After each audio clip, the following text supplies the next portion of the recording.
What's up, Growth Nation? Welcome back to Scale or Die, the show where we uncover proven growth strategies from CEOs and growth experts behind some of the world's fastest growing startups. I'm your host, Dave Rogenmoser, and today I've got a guest that I have been following for a couple years now, and I ended up with her inside this SaaS founders Slack group, which I got invited to by Josh Pigford of Barometrics. So thanks for that, Josh. And it's Roeder, who is the CEO and founder of Meet Edgar, which is a tool and company that helps you automate and post your content to LinkedIn, Facebook, Twitter, Instagram, and basically kind of optimizes and helps you automate all of your social media marketing tools. So I've been watching her grow for a couple years now. I like her thinking. I like her strategies. She has built a great remote team, I think without raising any money, though I'll find out here in a sec. Okay, cool. And I'm really excited to kind of dig in and learn more from Laura because she's someone that I respect and have watched grow a great company over the years. So Laura,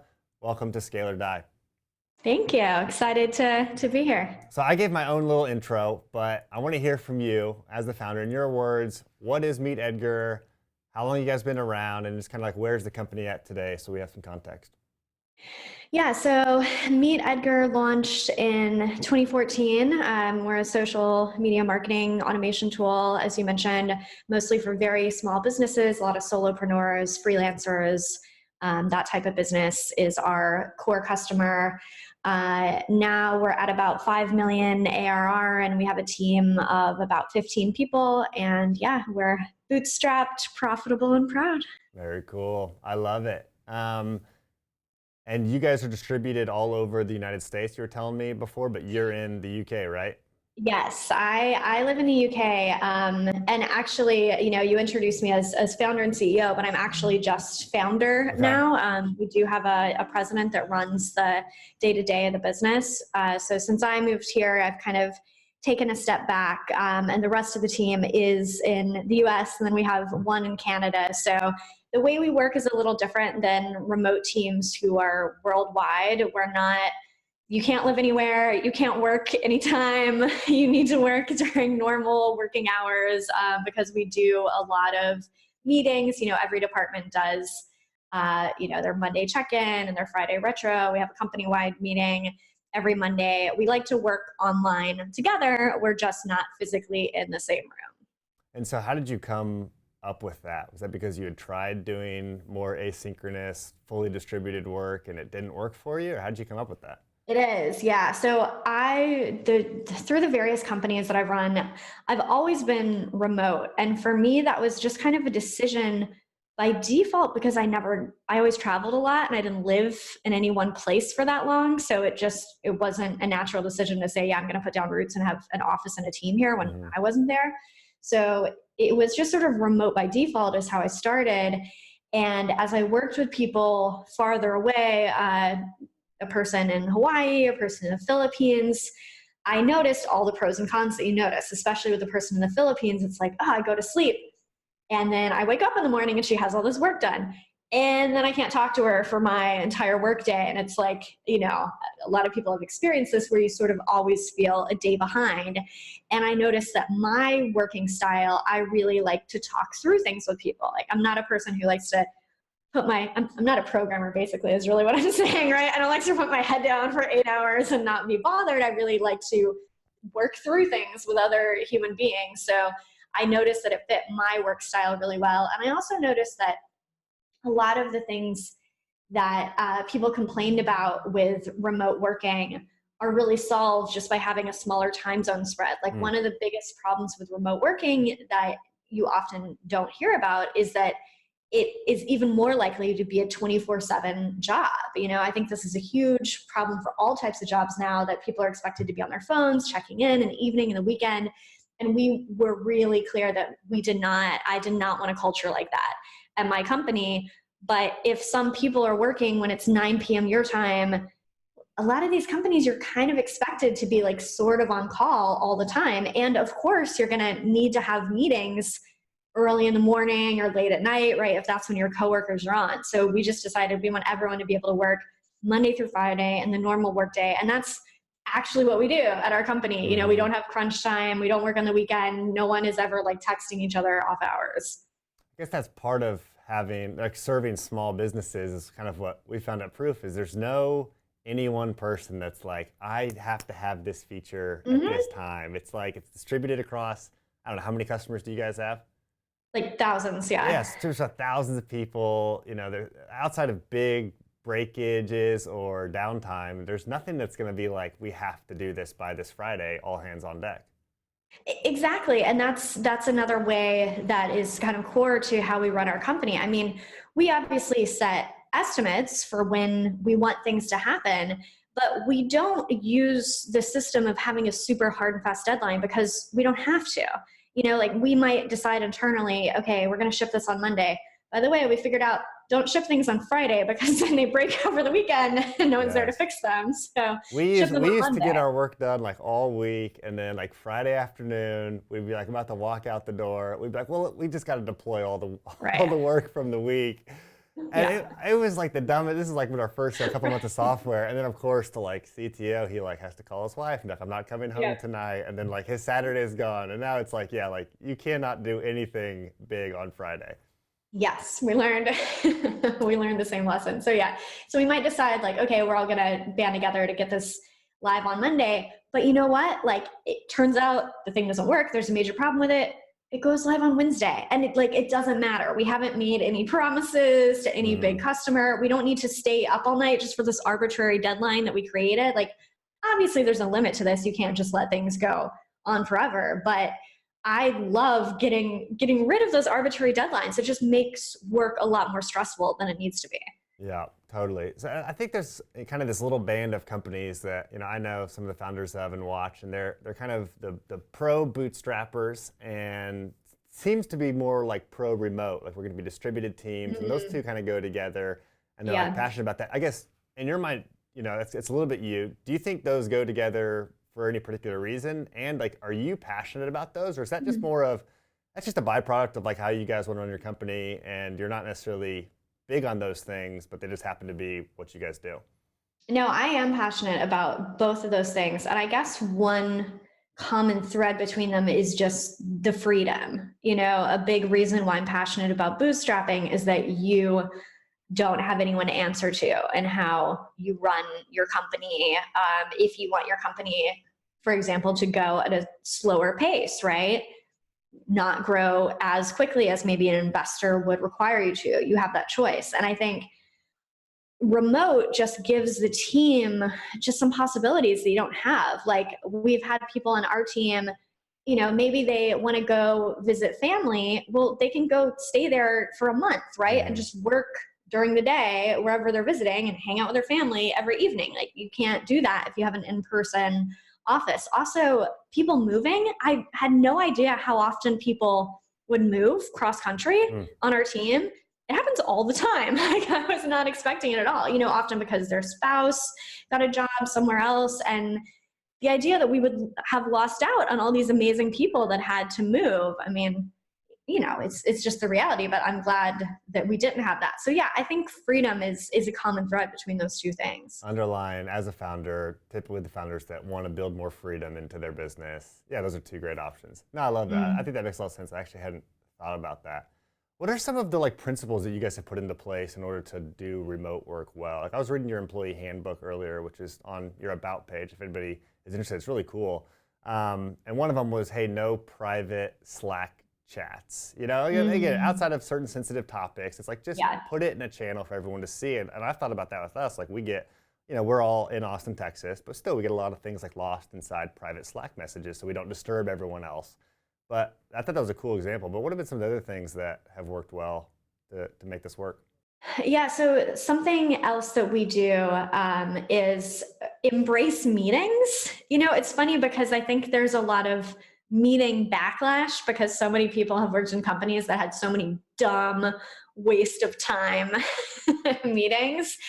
And, I think I referenced earlier, we do a video all hands meeting every Monday, which, our team is still pretty small. It's only 15 people, but I think a lot of companies don't have the entire team meeting together every week. And especially being remote, you need to remember that it's other humans that you work with. Just seeing those 15 faces every week and being able to hear these little snippets of what's going on with other departments. And of course, you could just read it, but it just kind of forces everyone to listen and be together at the same time. Something that we changed recently that's worked really well is now everyone adds to the agenda instead of just our department heads, we call advocates. And it used to be advocates would give, their update about their department. So we changed things up, and now it's divided by the customer journey. It's like pre-customer, current customer, churned customer / like save offer type of stuff. And if you did work related to one of those parts of the journey, you write that update in, and then you just read your stuff as you go down the agenda. So it's just a little thing that keeps everyone more engaged. Very cool. And how long have you been doing the all hands that way?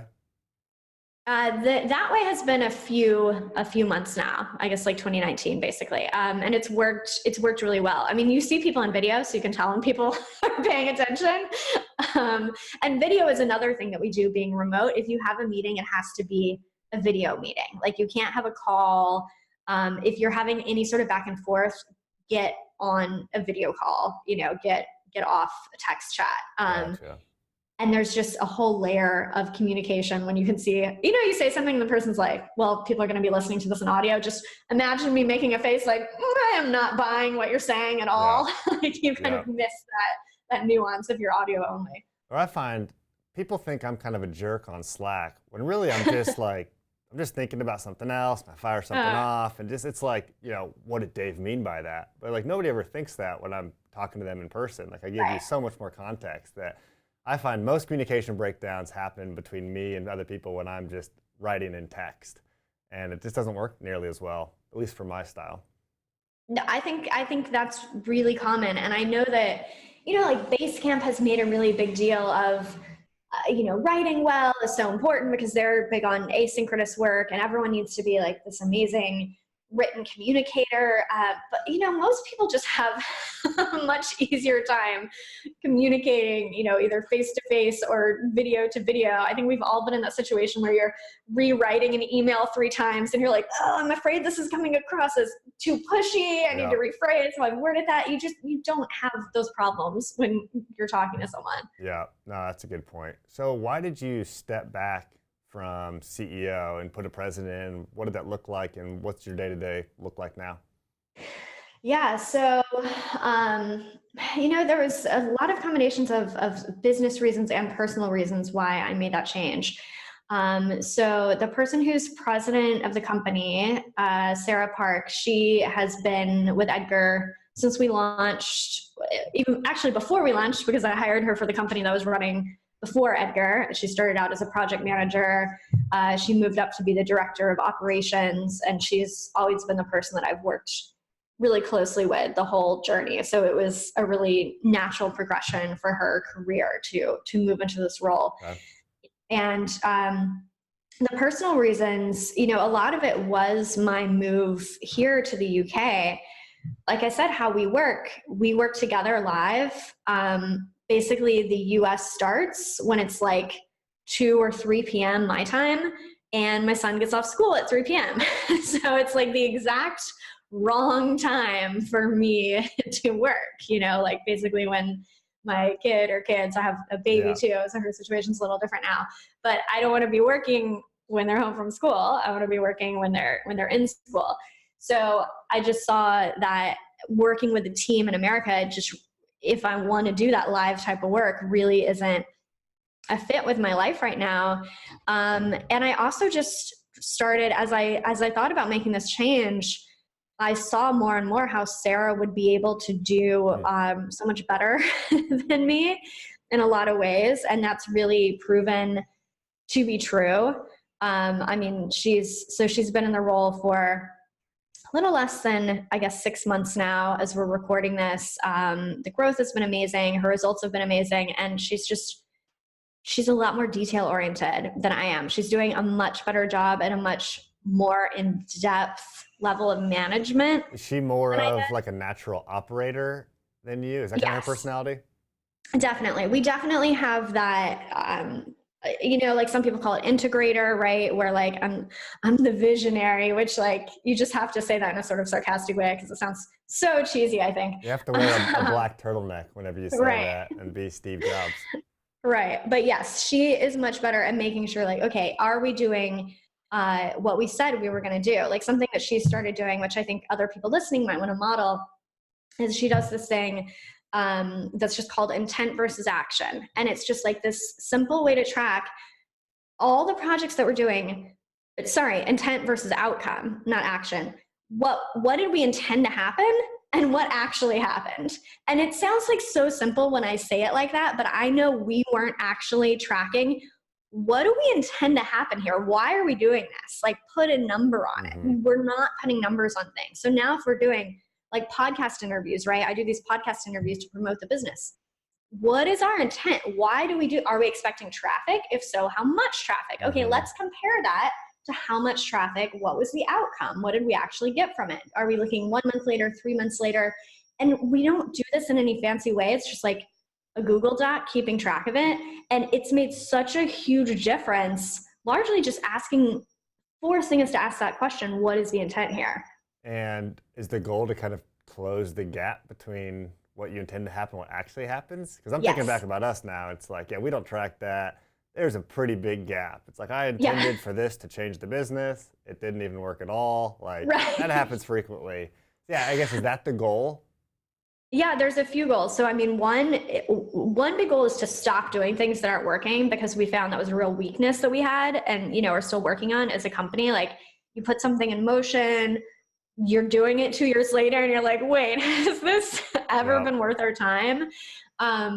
So yeah, exactly, to close that gap and make sure that things that we are choosing to spend our time on are actually getting us the outcomes that we want. Because a lot of things we wouldn't put a number on because it's really hard to do so. But we found that just a wild guess is better than nothing. And it's like no one's being fired if their wild guess doesn't match. It's just a way for us to keep improving. Like maybe we thought something would get us 100 customers and it got us 2.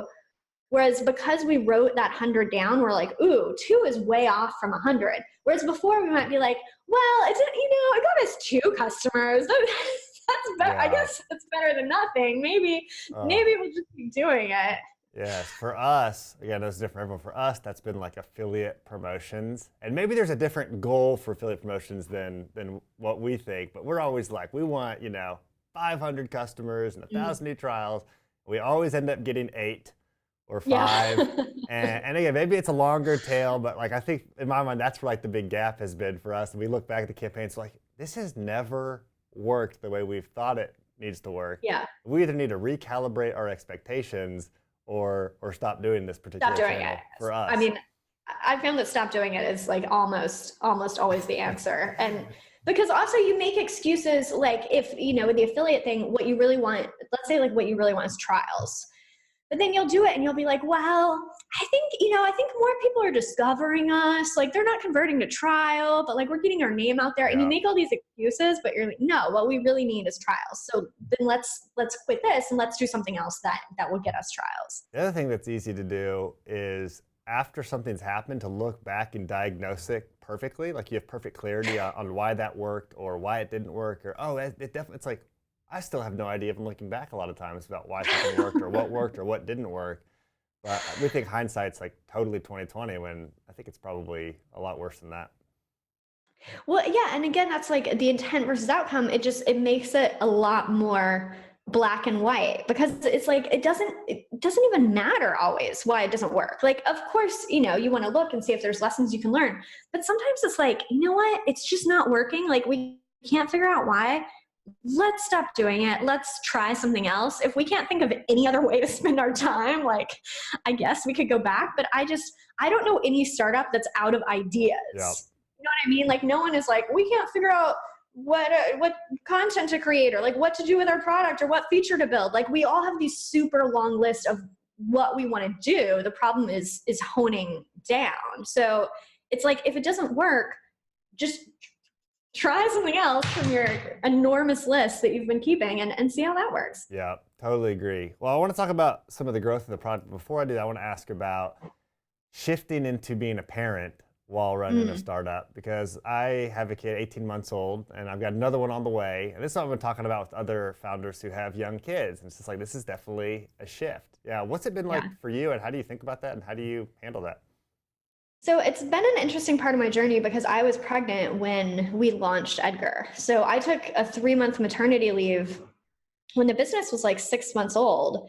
And we had really fast growth right from the beginning for a bootstrap company. We hit our first million in annual recurring revenue within the first year of the business. So like stuff was happening, while I was on that leave. So that's been really core to how I've built the business. The things I was talking about earlier of expecting people to work 9 to 5, Monday through Friday only. Like I've always been, either pregnant or had young children while I built this business. And I saw that just the freedom and the flexibility that you need. And I wanted to make sure that everyone on the team had that. So I think my experience has been a lot less hustle than a lot of people's. Yep. Like I never had a time where I was like, I'm staying up all night working on this business 7 days a week. Like I didn't do that. I just didn't.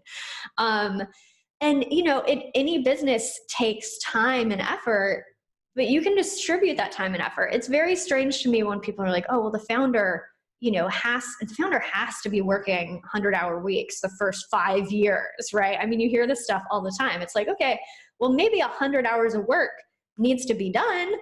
You can have 3 people do it. Yeah. Like why does that one person have to be doing everything? So I just think it's made us have a really healthy, really long-term point of view in the way that we've grown. Yeah. Yeah. I used to think of dinner time as like lunchtime. And yes, back when I was single, and I'd like work till midnight, and I'd just work Uh, like all day long. And I remember back in that time, I remember actually thinking this like consciously, like I don't have to hustle on anything because like I have all the time I need. I can just work forever.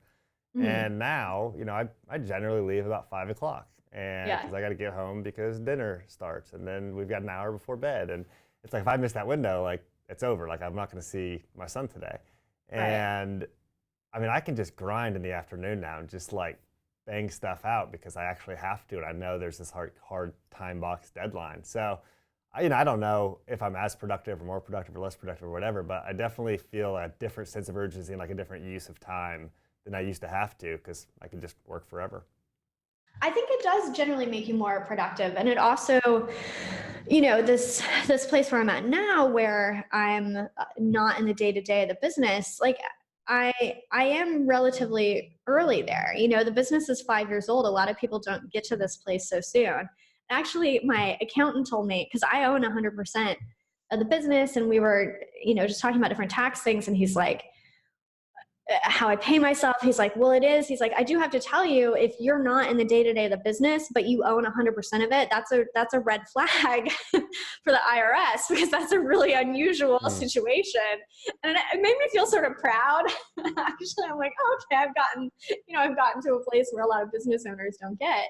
But it's always been my mindset from day one, because when we launched, right, I knew I'd have to take some sort of leave. I asked a lot of female founders what their advice was, and they all told me, plan to take more time. You can always come back sooner. And you don't know if you're going to have health problems, if your child's going to have health problems. So I'm like, I'm just going to plan to be off a full 3 months. And that's what I ended up doing. I was totally off. So obviously that infrastructure had to be there right from the beginning, where not everything Yeah. was dependent on me. And there's business model choices, like you said.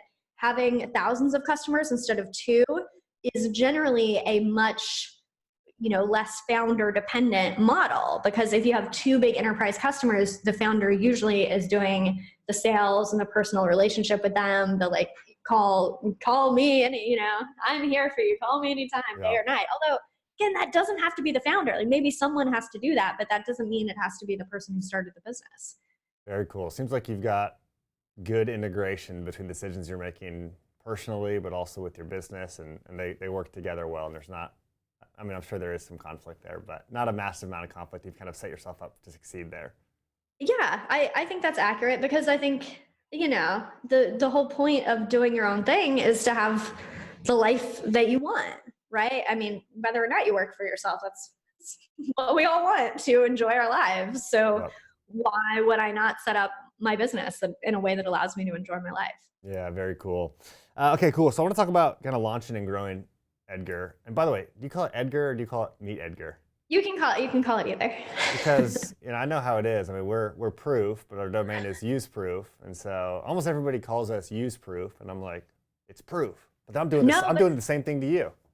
no, no, no. So my advice, so we had the same thing. We launched as Edgar, and so you might want to follow this. So we actually switched to Meet Edgar as like our official name and logo and stuff because same for you. Meet Edgar. If you Google us, you get us 100% of the time. If Hmm. you just Google Edgar, you also get Edgar Allan Poe, and there's also a federal agency called Edgar. You can get Okay, some other stuff too. So we actually purposefully, people were calling us Meet Edgar because of our domain, and we're like, okay, we'll just make it Meet just Edgar, do and then it. everyone will know it's us. Yeah, yeah. Okay, cool, cool. Okay, but I think before you launched, you were already running like a social media marketing training business Yes, for a yes. handful of years, which is a similar kind of story to us. Did that give you a huge leg up to launch the software out of an existing business that was solving the same pain in the same space? Yes. Huge leg up, which I always like to give that context because, again, we did grow pretty quickly for a bootstrap business, but we were not starting from zero.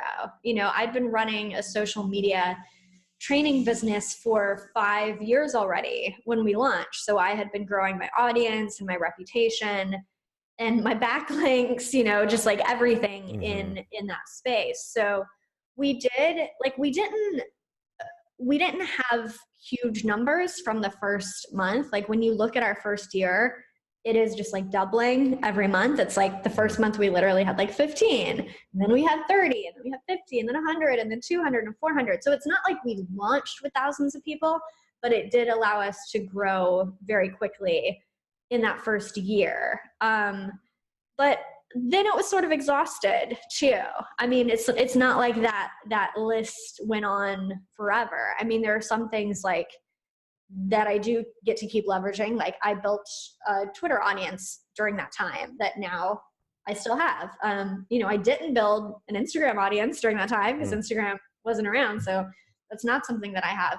But like, it's not like I'm still, most of our customers, the vast, vast majority of our customers now don't know me, don't know my old business. Yeah. So give you a leg up. I mean, I found for us, because Proof was kind of the same. We had been a digital marketing agency, and then we were Mhm. training people on Facebook ads and conversion rate optimization, all that. Then we launched this tool. Yeah, we got the initial wave. I think for us, it was just the fact that we deeply knew the space we were trying to Yeah. build software for, and Yeah. that has compounded. Even after the initial launch fades away, it's that we knew that. So I guess people like listening or watching, maybe you don't have that audience, but like, what's the space that you Mhm. already have like deep ownership over and deep knowledge over that you can go solve that pain that much quicker? I'm sure that was the same for you. Did you create it to solve the pain that you were already experiencing? Yeah, I mean, it was very much like literally building a tool that just I personally, not even my audience wanted, but just that I Hmm. I wanted as a user. Like I just really want a social media tool that does this. And yeah, you're right. Something that I have now is that I feel 100% confident that I very deeply understand our customer. And I recently I met with actually Kendra Scott, who's an entrepreneur that I really admire. She has a huge, huge, huge jewelry business. And her advice to me was making sure that I was talking to customers more, since the nature of the online business, I don't get to talk to customers every day. So I did a little thing where I did 30 calls in 30 days. I talked to 30 of our customers on the phone. Um, and I loved getting to know people and getting to know their stories, and it was super fun.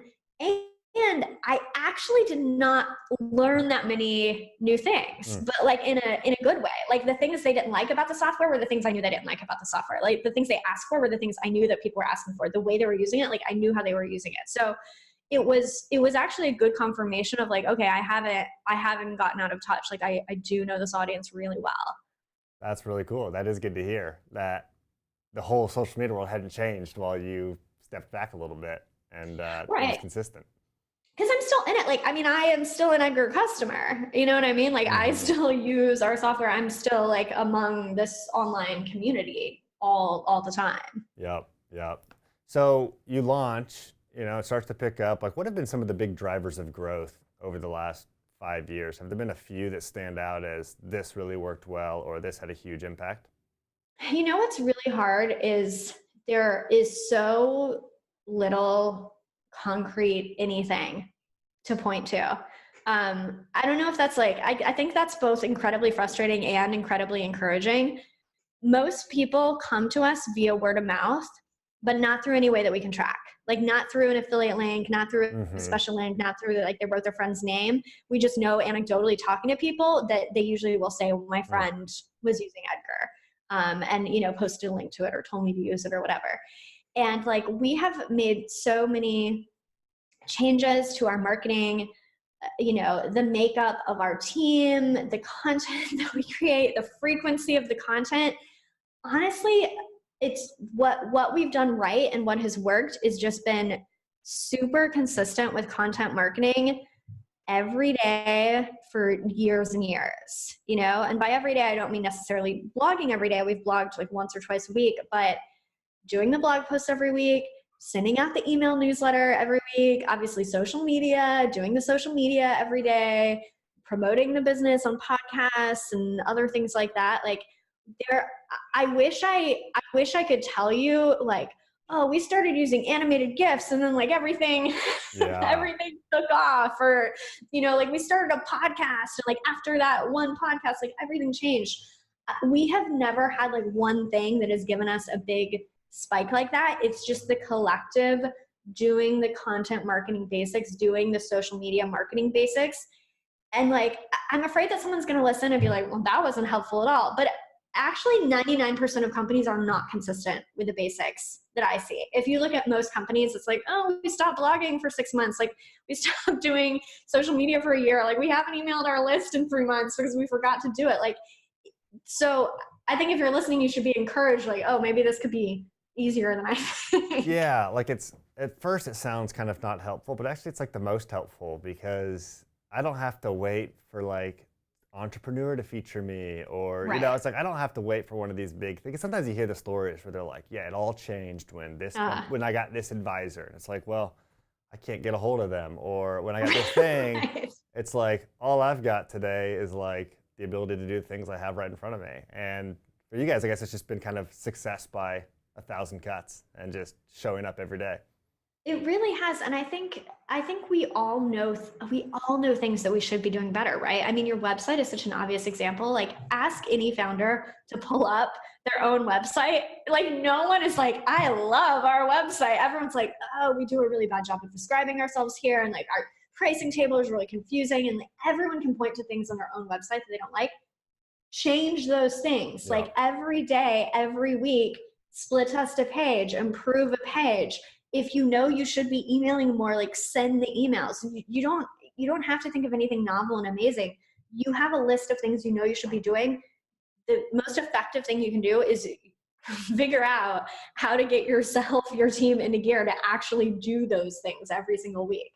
So what does your most successful marketing funnel look like? Is that kind of people finding Edgar and coming to the homepage and then just like your sign-up trial? Do you have another one that works really well? But can you kind of describe what the acquisition channel looks like?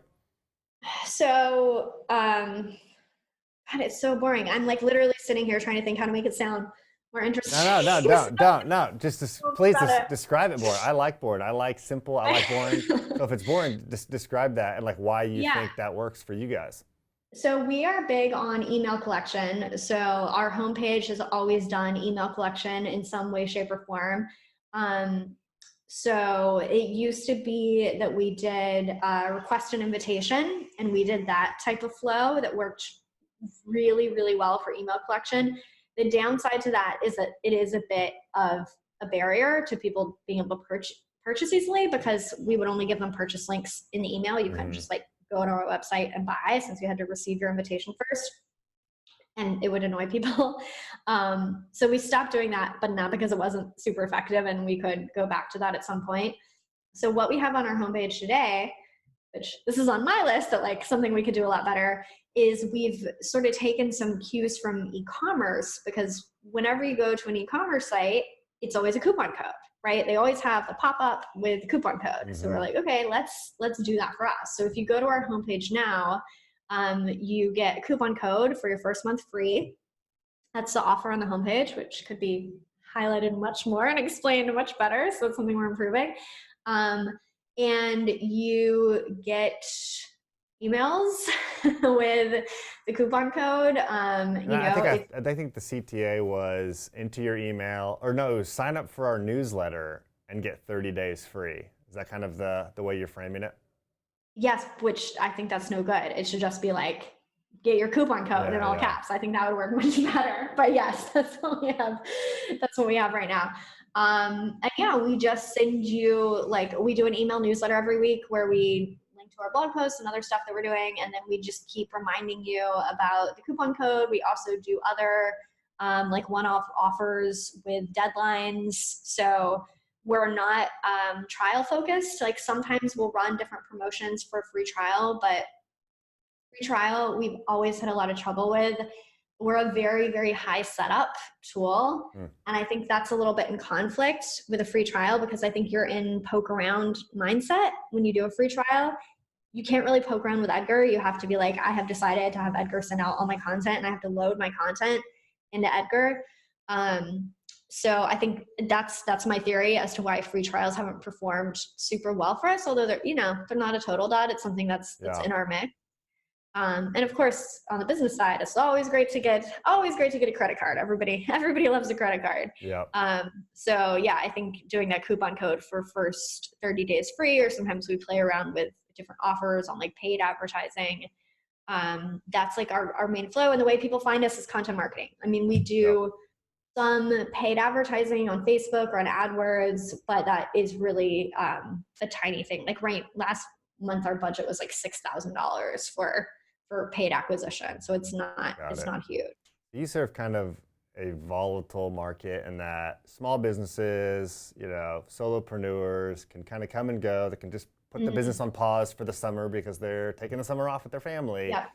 What does churn look like, and how have you kind of tried to solve that problem over the last 5 years? Yeah, so our churn is definitely, what people would call high. I'll say that it's been in the 4 to 8% range. It's actually not high for small business, but for whatever reason, whenever you read about churn on the internet, it's always like 1% is too high.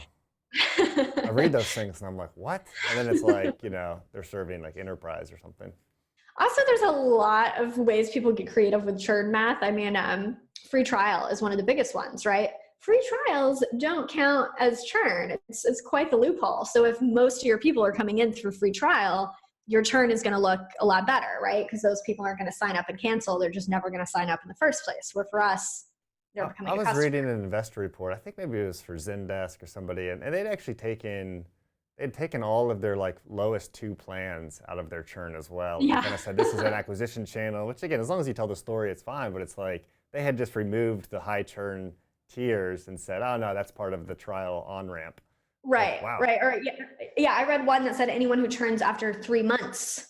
Churn is only after 3 months. I'm like, well, yeah, our churn was great if we didn't include first 3 months, But again, that's just the beauty of being bootstrapped. We have no reason not to be honest with ourselves. Like it only helps us to look at our real churn. We have no one to paint a beautiful picture with made up churn numbers.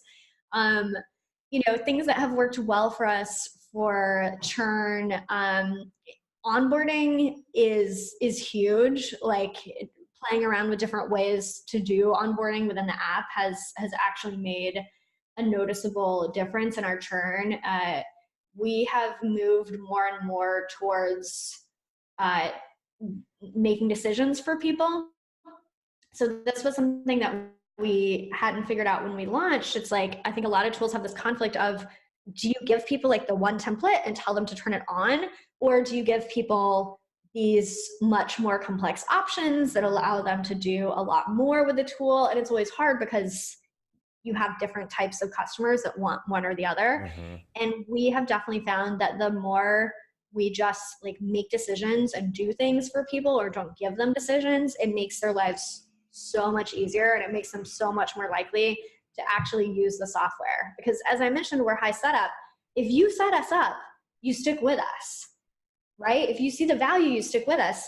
If you don't set us up, like there's only so many months that you're going to pay for us, obviously, when we're not doing anything for you. So, I mean, that setup is everything. One tool we've been checking out for that is called App Queues, which basically allows you to like add all the tool tips and the onboarding and the custom stuff without having to have an engineer do all that inside your app. And so our marketing team and actually success team has been like setting that up. So they walk through and there's checklists and you can say, highlight the button, start here and then do here, and all the product walkthroughs. And I think we saw, it was a 73% increase in people setting up their first notification if they saw an App Queues flow, as opposed to, we were A/B testing as opposed to ones that didn't. So anyway, I think for, yours is a lot higher setup than us. That might be a helpful tool for you guys. And they were one of the other guests on Scale or Die in season 2. Awesome. Yeah. Sweet. Well, we've kind of got to finish up here. We've gone so long. This has been awesome, though. I feel like I've loved just kind of hearing how you guys are running the company and what you guys are doing to grow. I always wrap up with what I call the Salty 6, which is 6 rapid fire questions to get to know you better. Some personal, some business, but I just want to hear more about you. So you ready? Ready. All right, question number 1 of the Salty 6. Outside of work, what do you do for fun? Stare at my children. Blocks and trains. So just hang with your kids? Yeah, I don't have any hobbies. Actually, my husband likes to make fun of me because I literally don't have any. Some people say reading is a hobby, but I'm like, that's just like a thing you do in this life. I do read a lot of books, so I hang out with my kids and I read. Cool. Do you have a morning routine? And if so, what is it? I think a morning routine is a hilarious question for people with young children. So no, I try to get my children like fed and wake up, survive, go to bed. Yes. Yeah, exactly. Totally agree. Okay, how do you focus during the day? Step away from the screen, I think is always the best way to focus. If you find yourself kind of messing around, kind of not sure what you should be doing next, like literally just moving your body away from the computer screen is very helpful. So I guess like what hours do you work if your team is all in the US and you're there? So right now I usually work like 1 to 5, although that's often more like 2:30 to 5. Yep. Cool. Okay. And I guess your team is kind of half on during that and half not? Yeah. So the problem is our president is on the West Coast. So she has to start at 8 to get that 1 hour of overlap with me. But yeah, I would like I mentioned, my hours are still not exactly what I want. That's still after school time. I am with my kids in the morning right now. I only work part-time, so it works out. Yep. So yeah, I'll probably move even more away from that. Gotcha. Okay, number 4, what's a book that has impacted you deeply in the last few years? I will choose The One Thing. I think that's a great book by Gary Keller. And what's the other author called? The other one? Jay Papasan. Yeah, Jay Papasan. Austin people. Yeah. Yeah, that book, it's funny because it's one of those books that you're like, 1, you could have just had the index card. You didn't really need the whole book. Yeah. And 2, you already knew it. But still very, very worth reading because it's just that they have a great podcast too. But yeah, it's just that idea of, is this the most important thing that I can be doing with my time right now? And I think that is the practice. Like, you can make your business successful if you can just keep focusing on the next most important task. Yep. Okay, number 5, what's the best purchase you've made recently under $150? Oh, well, I'll go with my Little Miss Mischief cup because I really like to drink a lot of water while I work, and like I need a straw cup. But I live in the UK and like they don't have giant cups. Like I want a big gulp of water. At home I do the 40-ounce hydro flask, but it's too heavy. They don't have big gulps in the UK? They do not have big gulps. So like I went to so many stores. This cup is not that big. I wanted a big cup with a straw, and this was the biggest I could find. And it's got little Miss, she's Little Miss Naughty actually. It's got Little Miss Naughty on it. So, all Who right. is Little Miss Naughty? It's like a little purple grape. Yeah, you know, like the Mr. Man books. I don't know what that is. Some people are gonna know. So yeah, she looks like a little grape. Now I have to drink out of this ridiculous Little Miss Naughty cup while I do interviews. All right, I like it. Okay, and number 6, what's a trait or a characteristic that you have that has led to the success that you have today? Confidence. Yeah. My husband likes to be like, you have too much confidence. 'Cause I'm always very optimistic that things are going to go well. But yeah, I think it takes a lot of confidence because you have to constantly bet on yourself. You have to constantly be like, I am gonna do this, even though so many people fail at doing it because I have this crazy hope that it will work out well. Yeah, I tie confidence with like just being naive. Like, I'm glad I was naive enough to not know how hard all of this was going to be, and confident enough and optimistic enough to actually go into it. Yes, they're complementary traits. Yeah. Okay, very cool comments. I don't know if I've heard that one yet from anybody, so I love that. Well, very cool, Laura. Well, this has been awesome. Thanks so much for showing us kind of behind the scenes about how you guys are running Edgar, and love what you guys are doing. Super cool company. I like that you're building a company on your own terms and your own way, and just showing up every day, and that's created a massive amount of success for you guys. So if people want to follow you, see you, look you up, where should they go? Yeah, so Meet Edgar's meetedgar.com, Meet Edgar on all the social medias. You can find me on Twitter at LKR, or sometimes I blog at my name, Roeder.com. Very cool. All right, well, thanks so much, Laura. Great having you on. Thank you. Thanks for watching, everyone. If you haven't yet, please subscribe on YouTube. Hit that little subscribe button, and I will see you in the next episode. Peace.